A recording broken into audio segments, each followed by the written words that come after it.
እግዚአብሔር የዘላለም አባት ሆይ እናመሰግናለን። አንተ ታላቅ ነህ። ስለ እረኝነት ተመስገን፣ ስለ አባትነት ተመስገን። ስንተው ስላልተውከን፣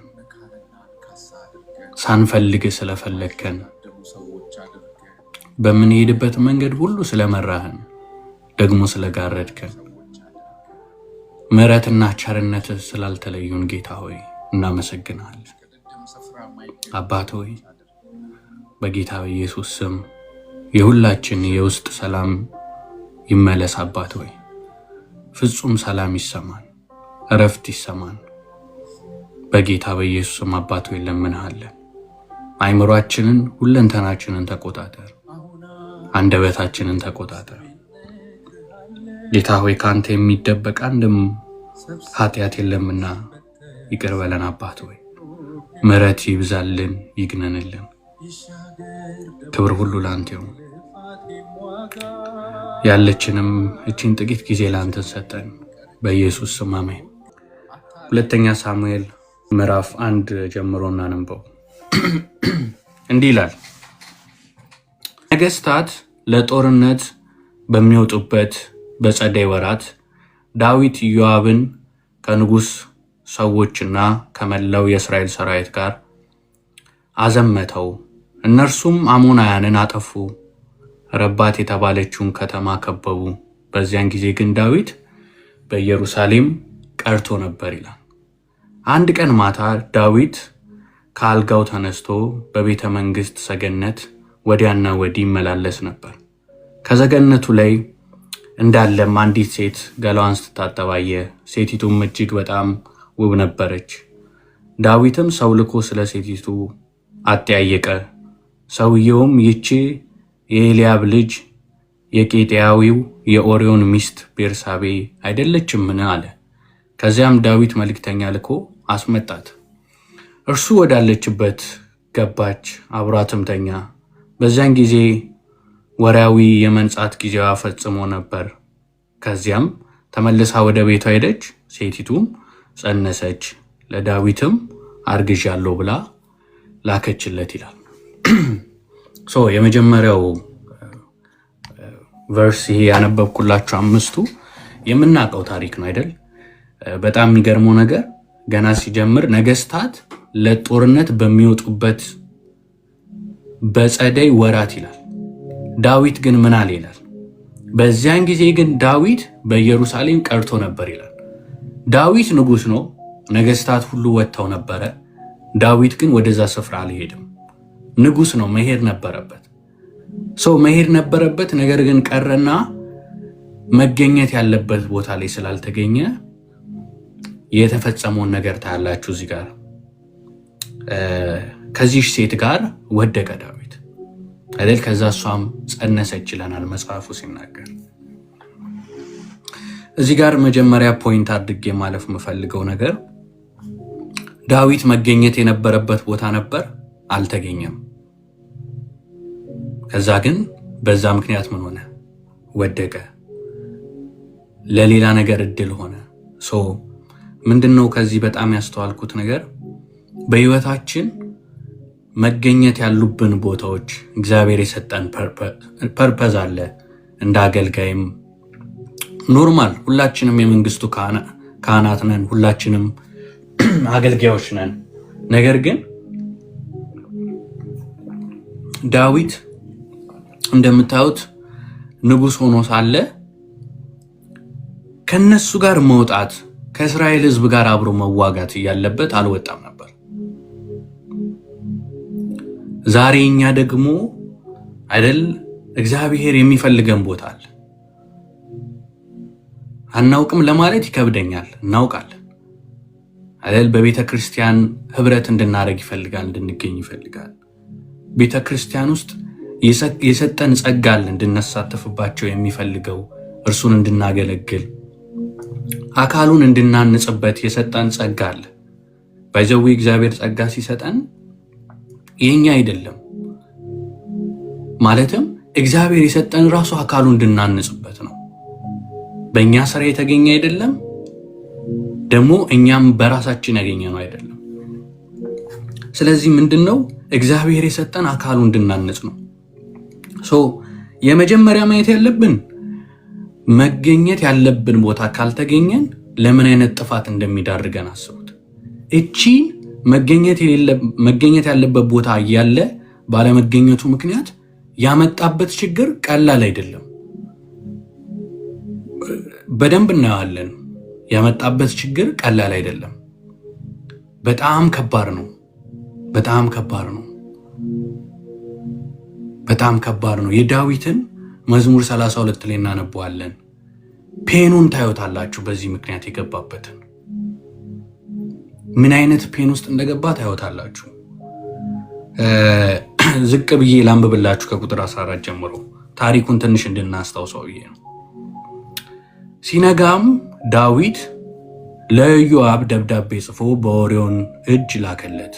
ደብዳቤው ላይ ኦርዮን ውጊያው በተፋፋመበት ግንባር መድበው ከዚያም ተወግቶ እንዲሞት ትታችሁት ሽሹ ብሎ ጻፈ።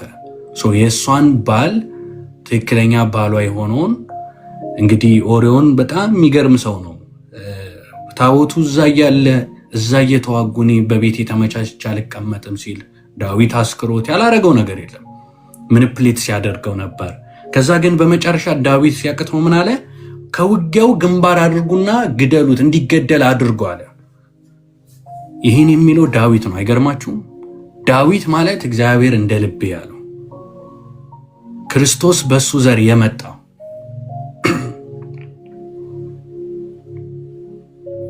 ስለ ዳዊት እንግዲህ ብዙ ነገር አላብራራላችሁም። የሚደንቅ ሰው ነው።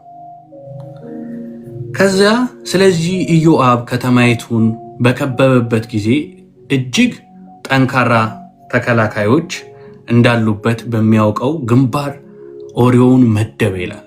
እንደታዘዘው አደረገ ማለት ነው። ከዛስ የከተማይቱ ሰዎች መጥተው ከኢዮአብ ጋር ጦርነት ገጠሙ። ከዳዊት ሰራዊት ውስጥ ጥቂቶች ወደቁ ይላል። የተወሰኑት ወደቁ። እንዲሁም ኬጢያዊው ኦርዮን ሞተ ይላል። ሞተ። የዳዊት ሐሳብ ተሳካለት። የሱን ሚስት ወስዶ አስነወረ፣ አስረገዛት። ከዛ ያ የተረገዘውን ልጅ ከቨር ለማድረግ ብሎ ከሱ እንደተወለደ ለማድረግ ብሎ አምጥቶ ዋሽቶ ሂድ ከሷ ጋር ተኛ፣ ከሷ ጋር አሳልፍ፣ ጊዜ ውሰድ ብሎ ሲለው ኖ ታቦት ውጭ እያለ እኔ በፍጹም ይሄን አላደርግም አለ። ከዛ ዳዊት የመጨረሻ የሰውየው መልካምነት፣ የሰውየው ታማኝነት ዳዊት ካሰበው ክፋት ራሱ በዛበት፣ ሊቆጣጠሩ አልቻለም። ስለዚህ ዳዊት ምን አደረገ? የሰውየው መልካምነት በበዛለት ቁጥር የመጨረሻውን ክፋት ነፍሱን ሊያጠፋ አደረገ። አሁን የመጨረሻ ታሪኳን ትንሽ እንድናስታውስ ነው። ሁለተኛ ሳሙኤል ላይ ነቢዩ ናታን መጥቶ ያለውን እኒና ከዛ ዋና ሐሳቤን መዝሙር 32 ላይ እናያለን። ከዛ ሁለተኛ ሳሙኤል ምዕራፍ 12 እዛው ስትገልጡት ከቁጥር 1 ጀምሮ ደስ የሚል ነው በጣም እስከ 13። ናታን የሚገርም ነብይ ነው በጣም እና እንደዚህ ይላል። በአዲሱ መደበኛ ትርጉም ላንበው። እግዚአብሔር ናታንን ወደ ዳዊት ላከው። እርሱም ወደ ዳዊት መጥቶ እንዲህ አለው፣ በአንድ ከተማ የሚኖር 2 ሰዎች ነበሩ። ከነርሱም አንዱ ባለጠጋ ሲሆን ሌላው ደግሞ ድሃ ነበር። በደንብ ታሪኩን አድምጡት። እንደምታውቁት ነው ሐሳቡ በዊዝደም የተሰጠውን ፕሮፌሲ ናታን እየገለጠ ነው። ይሄን ሲያወራ እርግጠኛ ነኝ ዳዊት አይመራችሁ ላይ ይመጣል፣ ግን በደንብ ቲንክ አድርጉት። ቁጥር 2 እንዲላል ባለጠጋው እጅግ ብዙ በጎችና የቀንድ ከብቶች ነበሩት። እሺ፣ ድሃው ግን ከገዛት ከአንዲቱ ጠቦት በግ በስተቀር ሌላ አልነበረውም። ተንከባከባት፣ አብራውም ከልጆቹ ጋር አደገች። አብራው ትበላ፣ ከጽዋው ትጠጣ፣ እንዲሁም በእቅፉ ትተኛ ነበር። ልክ እንደገዛ ልጁ ነበረች። ወደ ባለጠጋው ቤት እንግዳ መጣ። ባለጠጋው ግን ከራሱ በጎች ወይም ቀንድ ከብቶች ወስዶ ለመጣበት እንግዳ ምግብ ማዘጋጀት አልፈለገም። አያችሁ፣ ባለጠጋው ብዙ አለው፣ ግን ምግብ ማዘጋጀት ሲኖርበት ከራሱ ማዘጋጀት አልፈለገም። ስለዚህ ምን አደረገ? ከዚያ ይልቅ የድሃውን እንስሳ ጠቦት በግ ወስዶ ቤቱ ለመጣው እንግዳ አዘጋጀው። ዳዊት በዚያ ሰው ላይ እጅግ ተቆጣ ይላል። እዚህ ጋር በጣም የሚገርም ነገር እዩ። ዳዊት ተቆጣ ይላል። እሺ ናታንን እንዲህ አለው። ይህን ሰማና ዳዊት የሰጠውን ፍርድ ስሙ። ሕያው እግዚአብሔርን ይህን ያደረገው ሰው ሞት ይገባዋል አለ ዳዊት። እንዲህ ያለውን ነገር በማድረጉና ባለማዘኑም ስለ በጊቱ 4 እጥፍ መክፈል አለበት።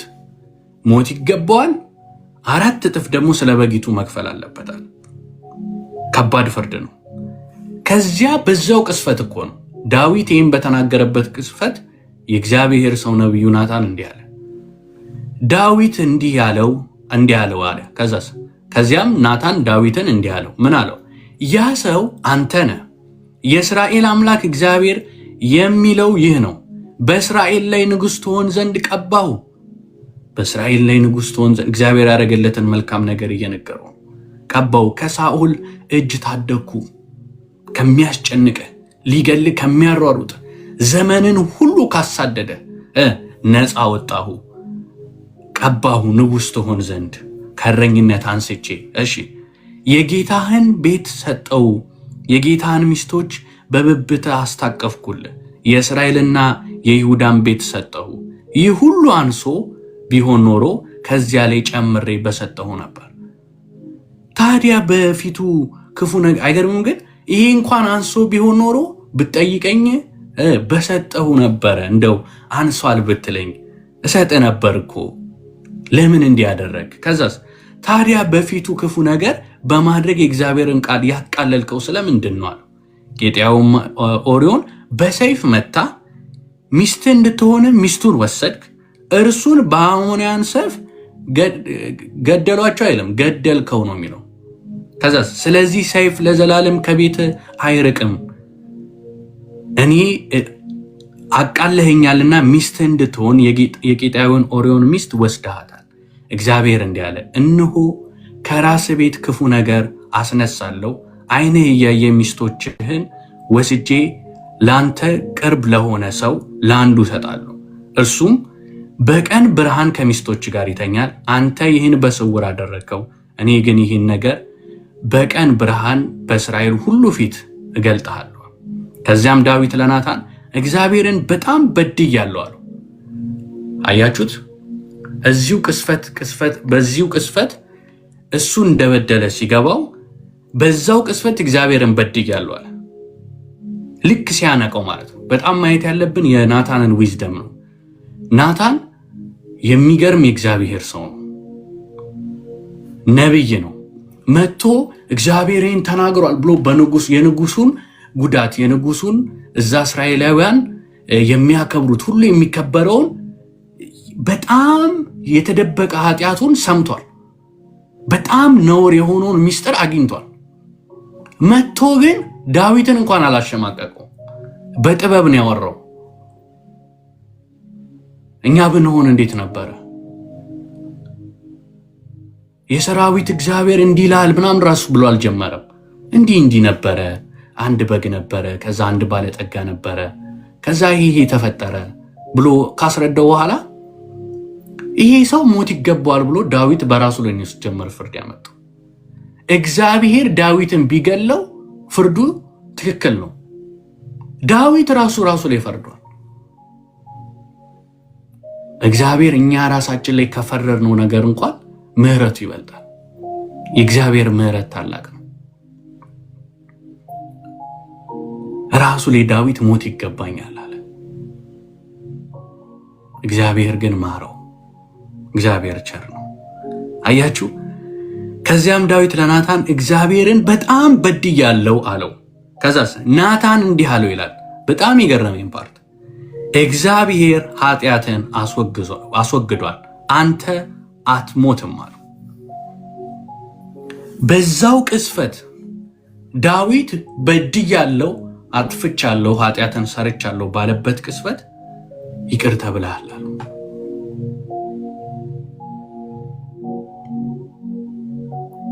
አሁን ነው ዋናው ሐሳቤ። ዋናውን ሐሳቤን አልተናገርኩም። እኔ ብዙ ነው ያስገረመኝ። በተለይ የናታን ነገር በጣም ነው የገረመኝ። ምን አይነት ጥበብ የተሞላ ሰው ነው! ምን አይነት ቅን ሰው ነው! እውነተኛ ነብይ እንደዚህ ነው። እውነተኛ ነብይ እግዚአብሔር በነገረው ነገር አያስፈራራም።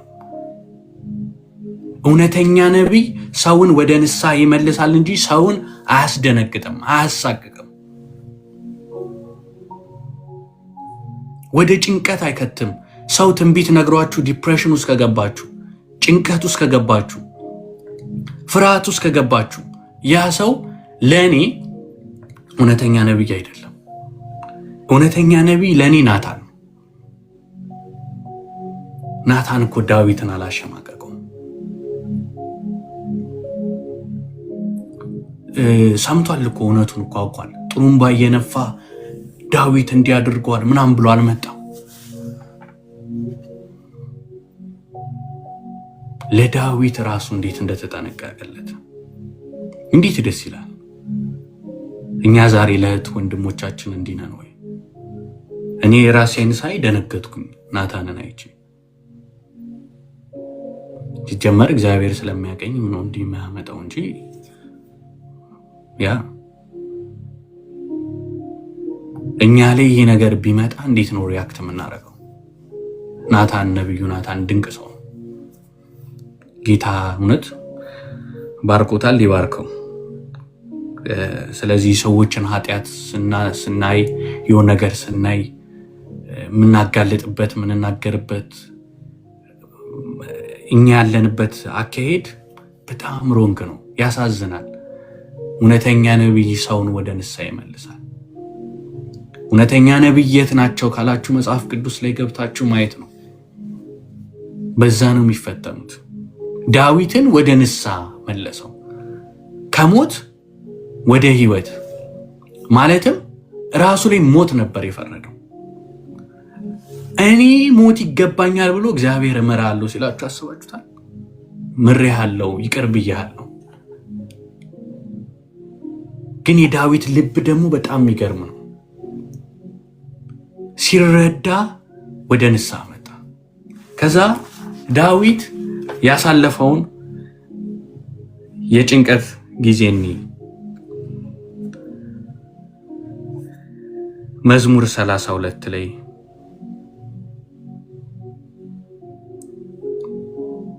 ይሄ ነው ዋና ሐሳቤ። ዳዊት እንዲህ አለ። በደንብ አሁን ስሙት። መዝሙር 32 ላይ መተላለፉ ይቅር የተባለለት ኃጢአቱ የተሸፈነለት እንዴት ብሩክ ነው። ወደኛ ወደ አዲስ ኪዳን እንመጣለን። እዚህ ጋር ስታነቡት ኃጢአቱ የተሸፈነለት ነው የሚለው አይደል? በእነሱ ጊዜ የነበረው ኃጢአት ይሸፈናል። ኃጢአት የዛኔ ሳክሪፋይስ ስታረጉም ኃጢአት ይሸፈናል። እንዳሁኑ ኢየሱስ ክርስቶስ ደም እንዳለው ሙሉ ለሙሉ አጥቦ ቀድሶ ንጹህ አድርጎ ጻድቅ አድርጎ አያቆም፣ ይሸፍናል። ኃጢአቱ እሱ በነበረበት የተረዳውን ነው። ይሄን ዳዊት ሲጽፍልን አንደርስታንድ የምናደርገው ይሄን አሁን ዳዊት መቼ እንደጻፈው ታውቃለች? ስትሰሙ ዳዊት አሁን የሚጽፈው በዛ ይሄ መዝሙሩ መቼ ነው? ብዙዎች የሚሉት በዛ ኃጢአቱን ሳይናገር ዝም ባለበት ጊዜ። በጣም አንደርስታንድ ማድረግ ያለብን አንድን ኃጢአት ለመሸፈን የሄደበትን መንገድ እዩ። ንስሐ ሲገባ እግዚአብሔር ወዲያው ነው ይቀራል። ዳዊት ግን ከሴቲቱ ጋር ተኛ፣ ባሏን መጥቶ እሱን ለመሸፈን ኃጢአቱን ንስሐ አይደለም የገባው መጀመሪያ እሱን ለመሸፈን ኃጢአቱን እግዚአብሔር ሃንድል እንዲያደርግለት እግዚአብሔር ምህረት እንዲሰጠው ሳይሆን እሱ ለማስተካከል ሞከረ። ከዛ ምን አደረገ? ሰውየውን መጥቶ ዋሸ። ከዛስ ምንፕሌት አደረገው። ከዛስ አስገደለው። ኃጢአት የተባሉትን ሁሉ ፈጸመ። ከዛ ይሁት ቁጥር 2 ቁጥር 1 መተላለፉ ይቅር የተባለለት ኃጢአቱ የተሸነፈነለት እንዴት ብሩክ ነው! እግዚአብሔር ኃጢአቱን የማይቆጥርበት ሃሌሉያ መንፈሱ ሽንገላ የሌለበት ሰው እርሱ ብሩክ ነው አለ። ቀኑን ሙሉ ከመቃተቴ የተነሳ ዝም ባልኩ ጊዜ አጥንቶቼ ተበላሹ። ይሄ አሁን የሚያወራው ያቺ በድብቅ ኃጢአቱን ይዞ በቆየበት ዝሙት ፈጽሞ ሰው አስገድሎ ምንፕሌት አድርጎ የሰው ሚስት ወስዶ ዝም ባለበት ሰዓት የተሰማውን ስሜት ነው። ዛሬ ዋና ሐሳቤ የተደበቀ ኃጢአት ምን ያህል ሰውን እንደሚገል ምን ያህል እንደሚበላ ነው። የእግዚአብሔር ምሕረትና የእግዚአብሔር ደግሞ የሚሰጠን ንስሐ ደግሞ ምን ያህል ታላቅ እንደሆነ ነው። ቀኑን ሙሉ ከመቃተቴ የተነሳ ምናል ዝም ባልኩ ጊዜ አጥንቶቼ ተበላሹአል። ከዛስ በቀንና በሌሊት እጅግ ከብዳኛለችና ኃይሌ የበጋ ትኩሳት እንደላሰው ነገር በውስጤ ተሟጧል። አሁን ይሄ የመጀመሪያውን ንስሐ ከመግባቱ በፊት ያለውን ማለት ነው። የተሰማውን ስሜት ነው የሚያወራው። ቀኑን ሙሉ ከመቃተት የተነሳ ዝም ባልኩ ጊዜ አጥንቶቼ ተበላሹ።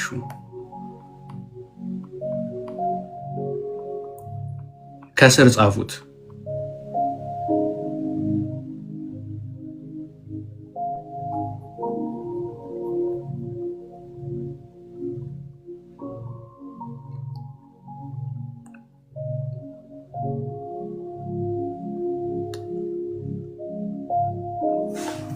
ቀኑን ሙሉ ከመቃተት የተነሳ ዝም ባልኩ ጊዜ አጥንቶቼ ተበላሹ።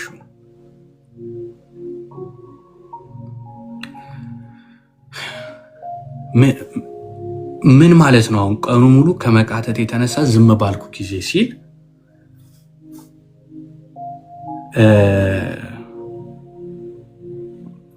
ኃጢአቱን ለእግዚአብሔር አድሚት ማድረግ ባቆመ ጊዜ፣ መናገር ባቆመ ጊዜ፣ ለእግዚአብሔር ንስሐ መግባት ባቆመ ጊዜ፣ ኮንፌስ ማድረግ ባቆመ ጊዜ ምን አለ? ዝም ባልኩ ጊዜ አጥንቶቼ ተበላሽዋል። ይህ ሰው እንደበደለ ያውቃል። በእግዚአብሔር ፊት ሲቆምም በደለኛ ነው። ነገር ግን ከእግዚአብሔር ጋር መስማማት አልፈለገም። በደሉን ራሱ ሃንድል ማድረግ ፈለገ። ኃጢአቱን ደበቀ።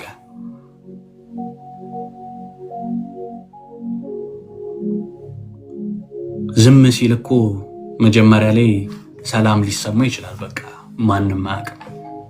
ቆይቶ ግን እንዴት አረገን ያለው? አጥንቶቼ ተበላሽዋል። የውስጥ ማንነት አይደል? አጥንት አሁን ውስጥ ነው ያለው። ሁለተኛ አጥንት አሁን የት ነው ያለው? አናየውም። ውስጥ ነው ያለው። ሁለተኛስ ሁሉን ነገር የሚያጸና የሚያቆም ነው። እጃችን እንደፈለገ እንዲሆን የሚያደርግ ሰውነታችን እግሮቻችንን የሚያቆም ነው። ውስጣዊ ማንነቱን የተመታው ሰላሙ ተመታ። መቼስ እንቅልፍ አይተኛም። አቅም የለውም። ይሄ የነጻ አይምሮ ከእግዚአብሔር ጋር የነበረው ፌሎሺፕ በቃ ለምን እግዚአብሔር ጋር ሲቀርብ እንዴት ይቀርባል? ወይ አይነግረው።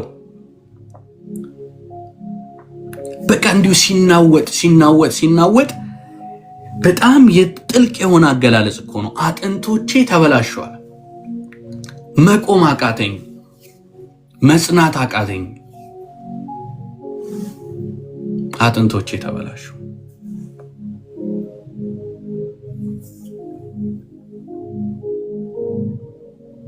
ዋው!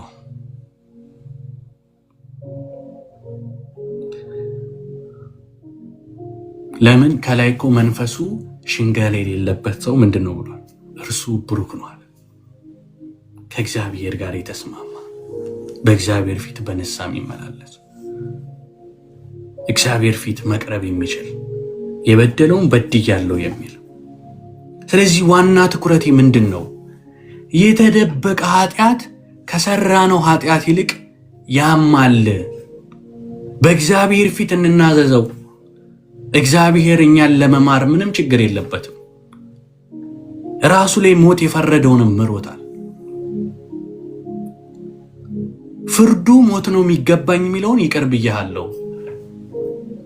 አሁን እንሺ ምን ብዬ ነው ማብራራላችሁ? ምህረት ብዬ ምን እንዴ ብዬ ልተንተን? የእግዚአብሔር ምህረት ታላቅ ነው። እግዚአብሔር መሐሪ ነው።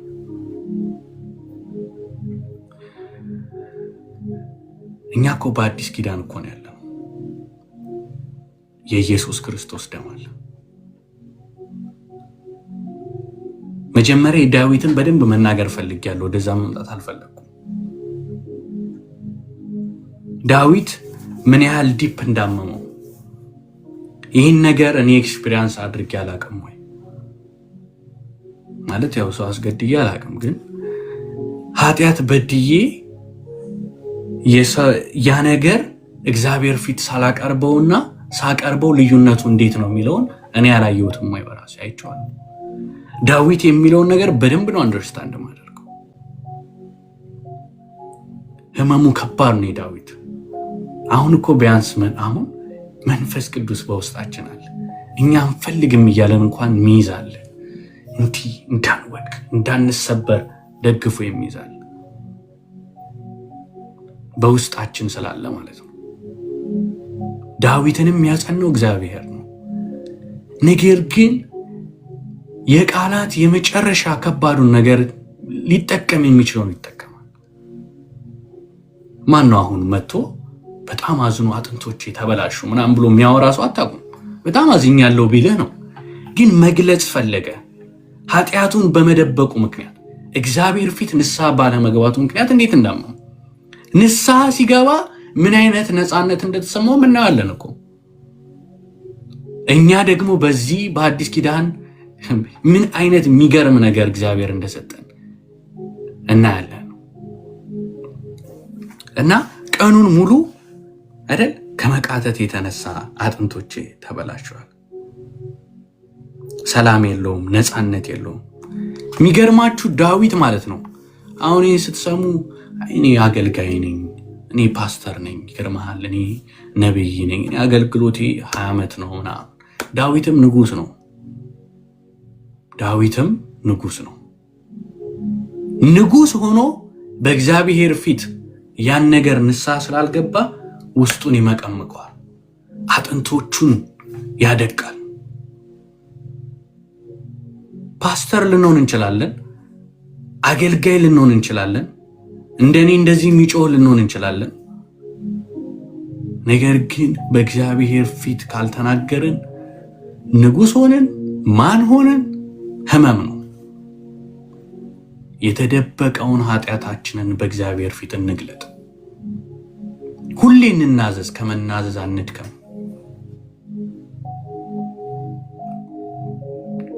ከመናዘዝ አንድከም።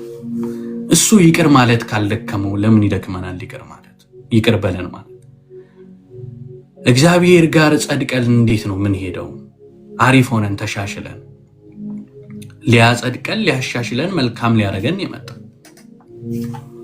በአዲስ ኪዳን በክርስቶስ ያመናችሁ በእግዚአብሔር ፊት ጸድቃችኋል። ጽድቃችሁ የእናንተ አይደለም፣ ከክርስቶስ የተሰጣችሁ ነው። ህይወታችሁ በእግዚአብሔር ዘንድ ከክርስቶስ ጋር ተሰውሯል። አዲስ ኪዳን ክሬዚ እኮ ነው፣ ክሬዚ ነው።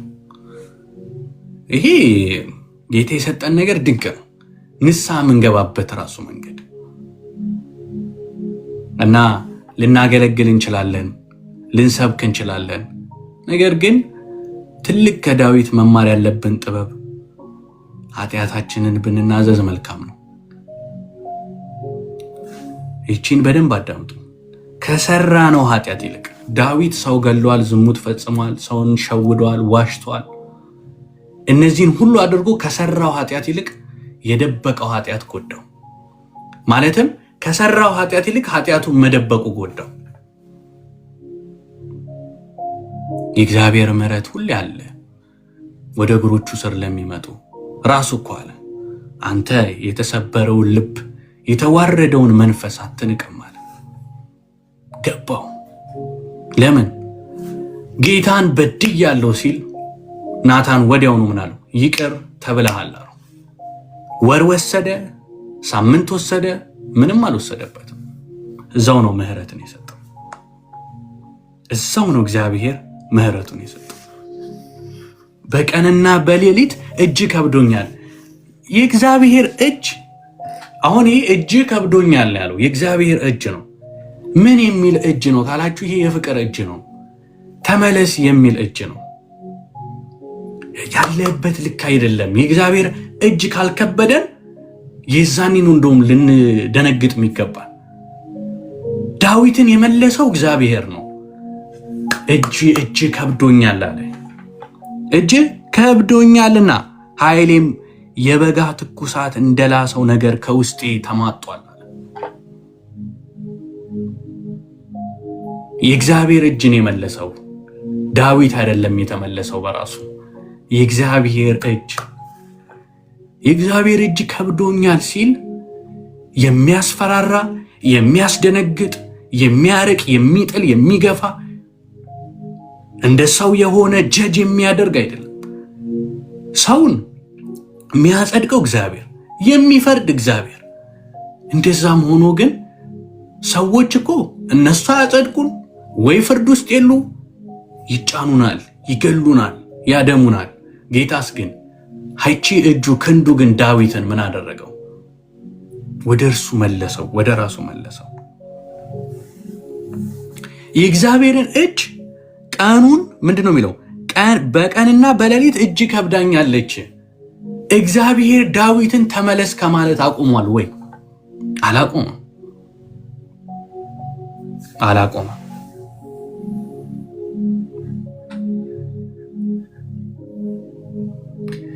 ንስሐ ያልገባናት ኃጢአት መቼም ጸጥ አትለንም።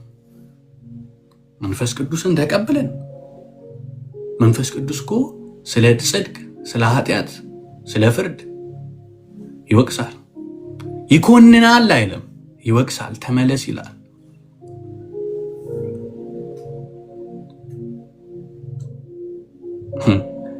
ይገርማል። ቀንና ሌሊት ቀኑን ሙሉ አይደል? በቀንና በሌሊት እጅ ከብዳኛለች። የእግዚአብሔር ድምፅ እንዴት ነው? ደስ አይልም? ተመለስ ልጄ፣ እወድሃለሁ እኮ መንገድን አስተካከል። የሄድክበት መንገድ እኔን የሚያከብር አይደለም፣ ለህይወት አይጠቅምህም። ዝሙት ብንሰራ እግዚአብሔርን አንጎዳም፣ ሰው ብንገል እግዚአብሔርን አንጎዳም። ምን ጎዳው? ራሳችንን። ማን ተጎዳ? ማን ነው አጥንቶቼ ተበላሹ ያለው? ማን ነው ኃይሌም የበጋ ትኩሳት እንደላሰው ነገር ከውስጤ ተሟጣል ያለው? ዳዊት። የተደበቀች ኃጢአት ውስጥ ዝም አትልም፣ ትጮኻለች። እኛ ዝም አልናት፣ እሷ ግን ውስጥ ሆና ትጮኻለች። የእግዚአብሔር እጅ፣ የፍቅር እጅ። እግዚአብሔር ቅድም ፓስተርም ሲል ነበር አይደል? የሚወደው ልጅ ይቀጣል፣ ዲሲፕሊን ያደርጋል። በአዲስ ኪዳንም ነው ባይዘው። ካላመናችሁ ላንብብላችሁ ዕብራውያን 12:6 ላይ እግዚአብሔር የሚወደው ልጅ ይቀጣል ማለት ዲሲፕሊን ያደርጋል። አስፈራርተው የሰበኩላችሁ ምናምን ካለው ዝም ብለው ነው። እግዚአብሔር ፍቅር ነው። እግዚአብሔር ልጁን አስፈራርቶ አይመልስም በፍቅሩ እንጂ። ፍቅሩ ራሱ ማለት ነው ምን አይነት እንደሆነ ታውቃለህ? ክርስቶስን ተሰቅሎ አይተኸው፣ ክርስቶስ ለአንተ ደሙን አፍስሶልህ አይተኸው፣ ከዛ አንተ የምትኖርበትን ህይወት ስታየው ይሄ ጌታ ከሰማይ ወርዶ አውቄው ተረድቼው እዚህ ውስጥ መሆኔ ብለህ ፍቅሩ ያንቀጠቅጣል። በሚጎነንን የሆነ ድምፅ የሆነ ተራራ እናውጣው አይደለም፣ ፍቅሩ ነው። ዕብራውያን 12 ላይ በደንብ ያብራራልናል። እንደውም ከፍ ብዬ ባነበው ጥሩ ነው። እንግዲህ ዝላችሁ ተስፋ እንዳትቆርጡ ከኃጢአተኞች የደረሰበትን እንዲህ ያለውን ተቃውሞ የታገሰው እርሱን አስቡ። ከኃጢአት ጋር ስትታገሉና ገና ደማችሁን እስከ ማፍሰስ ድረስ አልተቃወማችሁም። ከኃጢአት ጋር ስትታገሉና ይህ ቃል የሚገርም ነው። ደም እስከ መፋሰስ ኃጢአትን በመቃወም ገና ናችሁ። ኃጢአትን እምቢ ማለት ምን ያህል ዋጋ ሲገልጸው፣ ግን ዋናው ሐሳብ ያውን እሱ አይደል። ልጆች እንደመሆናችሁ እንዲህ በማለት የተናገራችሁት ማበረታቻ ቃል ረስታችኋል። ልጆቼ ሆይ የጌታን ቅጣት አታቃለል፣ በሚገስጽም ጊዜ ተስፋ አትቁረጥ። ምክንያቱም ጌታ የሚወደውን ይገስጻል፣ እንደ ልጅ የሚቀበለውን ይቀጣል። ዋው! ልጅ ስለሆንን ነው ለካ ጌታ ዲሲፕሊን የሚያደርገን የሚቀጣል። ልጅ ባትሆን አሁን እኔ እንግዲህ አላቀም እንዴት እንደኖራችሁ፣ ግን የጎረቤት ልጅ ከሆነ የሆነ ሰው ወይም የሰው ልጅ ከሆነ ምንም ቢያደርግ ሰው እኔ ሲማታ ይቻላል። እኔ አሁን ማንም ነክቶኝ አያውቅም። እናቴ ግን ካጠፋው ታስተካክለኛለች። የሰው ልጅ አረኔ የሰው ልጅ አልነካም ምናምን ሲባል ሰምታችሁ ታውቃላችሁ። የሰው ልጅ ስለሆነ አይነካም። እግዚአብሔር ግን አባታችን ስለሆነ ስናጠፋ ዲሲፕሊን ያደርገናል። ለምን? ስለሚወደን፣ እንድንስተካከልለት፣ እንድናድግለት ስለሚፈልግ፣ ከጥፋት እንድንለት ስለሚፈልግ።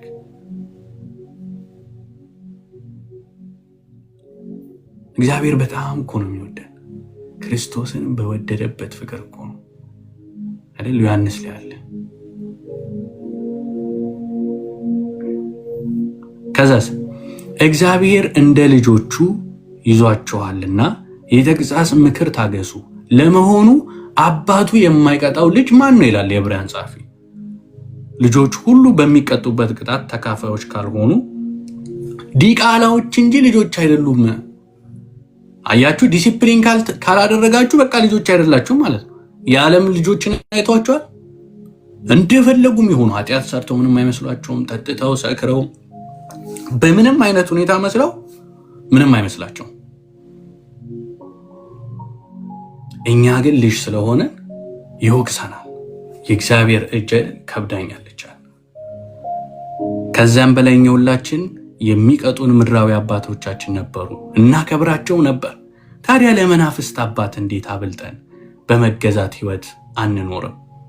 አባቶቻችን መልካም መስሎ እንደታያቸው ለጥቂት ጊዜ ይቀጡናል። እግዚአብሔር ግን የቅድስናውን ተካፋዮች እንድንሆን ለእኛ ጥቅም ሲል ይቀጣናል። ቅጣት ሁሉ በወቅቱ የሚያሳዝን እንጂ ደስ የሚያሰኝ አይመስልም። በኋላ ግን ለለመዱት ሰዎች ምን ይላል? የጽድቅንና የሰላምን ፍሬ ያስገኛል። አባታችን የሚቀጣን ሊያስፈራራን ኃይሉን ሊያሳየን አይደለም፣ የጽድቅን ፍሬ እንድናፈራ፣ መልካም ፍሬ እንድናፈራ። ምን አይነት ድንቅ ቃል!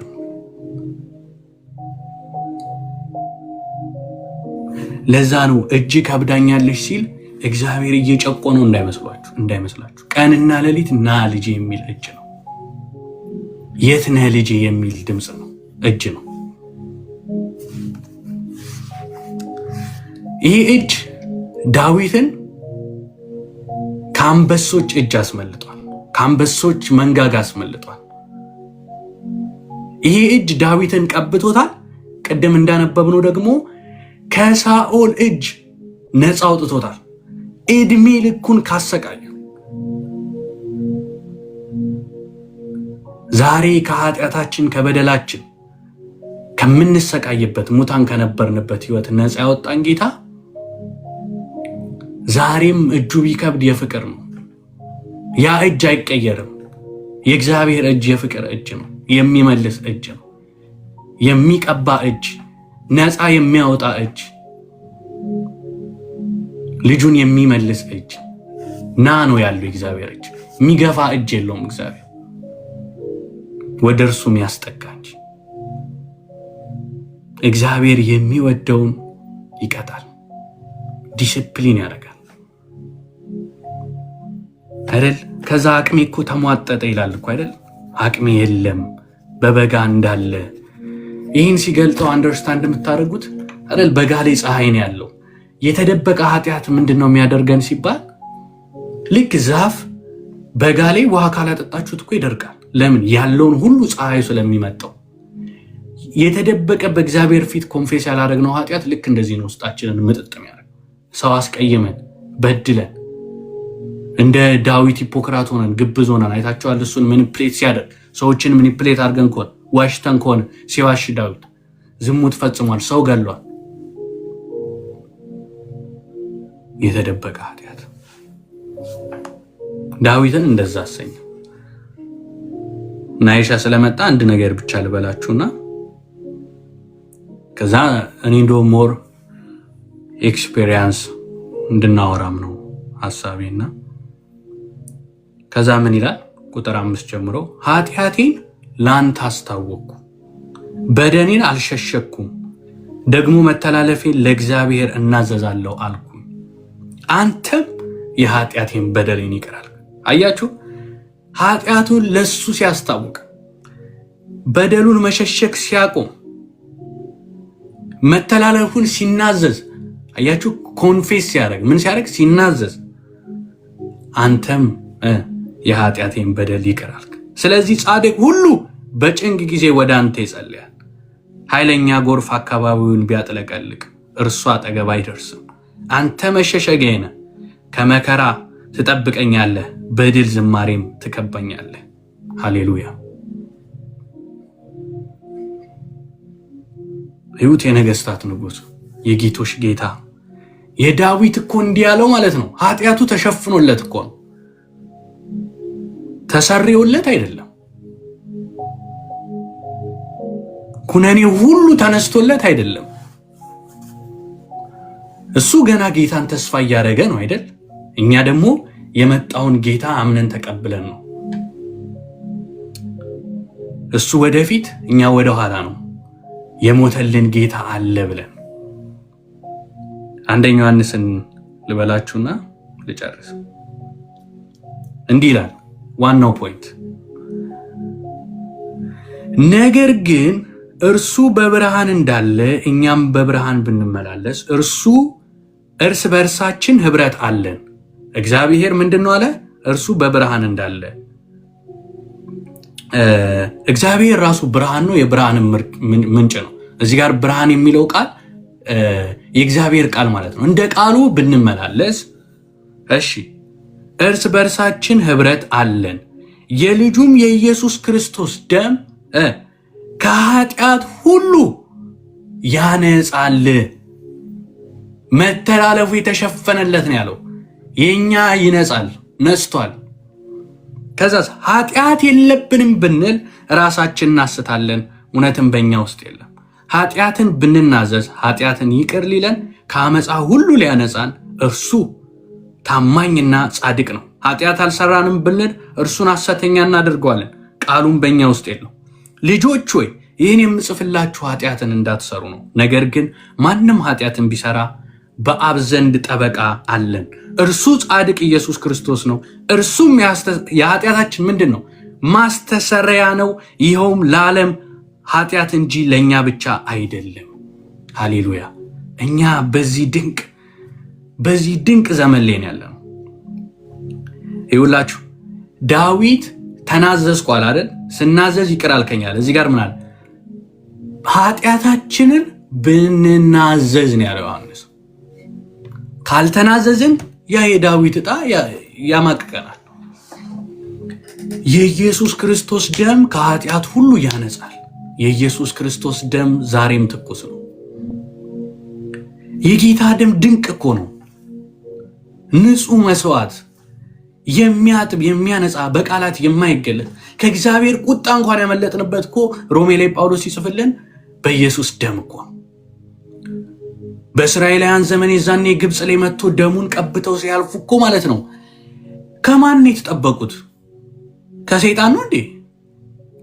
ከራሱ እኮ ነው መጥቼ አይደል የቀሰፈው ራሱ እግዚአብሔር እኮ ነው። ደሙ ስላለ ግን አልነካም። ዛሬ የኢየሱስ ደም ያለበት ከእግዚአብሔር ቁጣም ድኗል። ምን ማለት ነው? በእግዚአብሔር ፊት ሲቆም የኢየሱስ ደም ስላለበት ጻድቅ ነው ይላል። ንጹህ ነው፣ የሚገባው መስዋዕት ተከፍሎለታል። በደም ውስጥ ነው ህይወት ያለው ይለናል አረል ሙሴ። ስለዚህ በኢየሱስ ደም ፍጹም የሆነ ስርየት አለ። በእርግጥ ገና ዘፍጥረት ላይ ነው አይደል?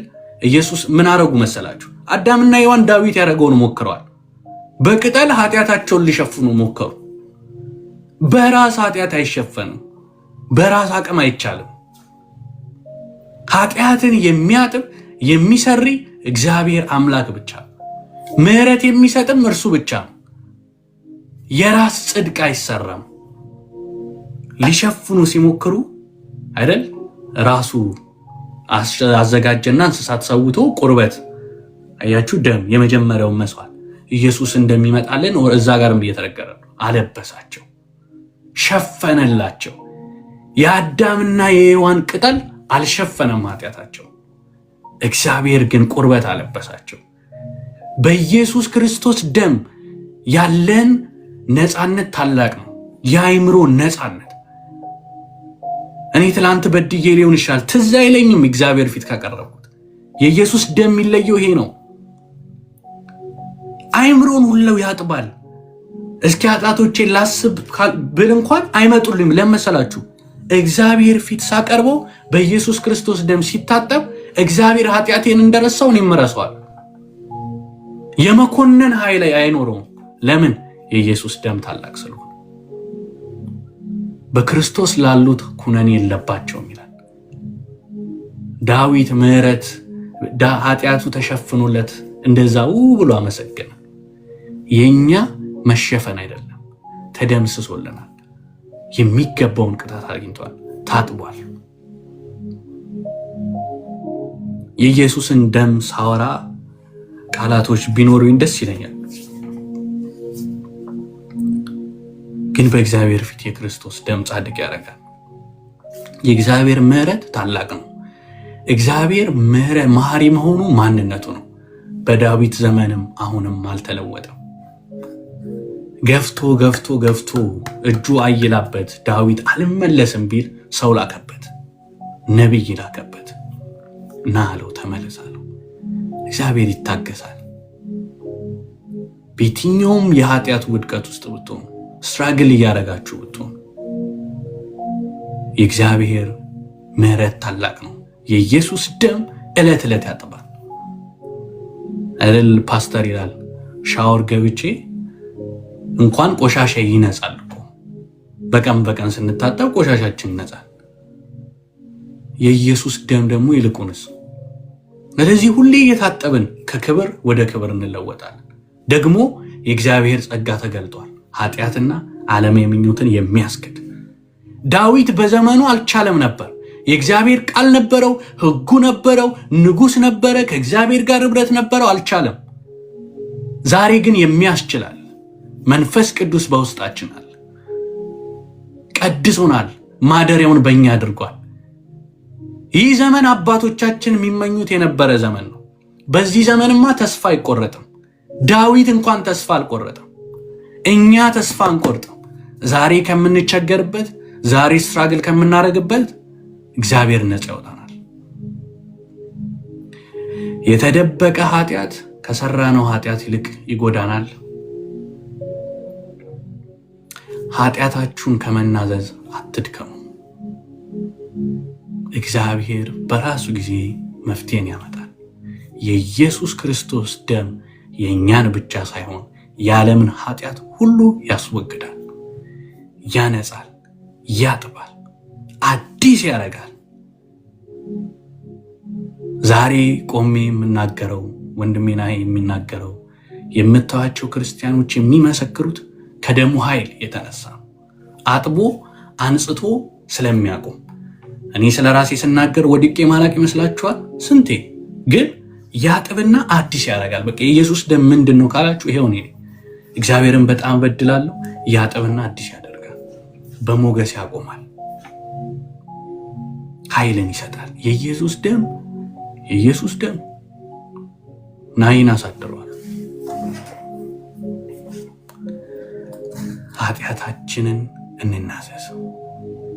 ኃጢአታችንን እንናዘዝ። ይህ ጆሮአችሁ ውስጥ ኃጢአታችንን ከመናዘዝ አንድከም።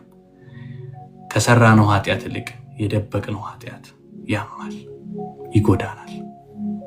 ክብር ለኢየሱስ ይሁን። ተባረኩ።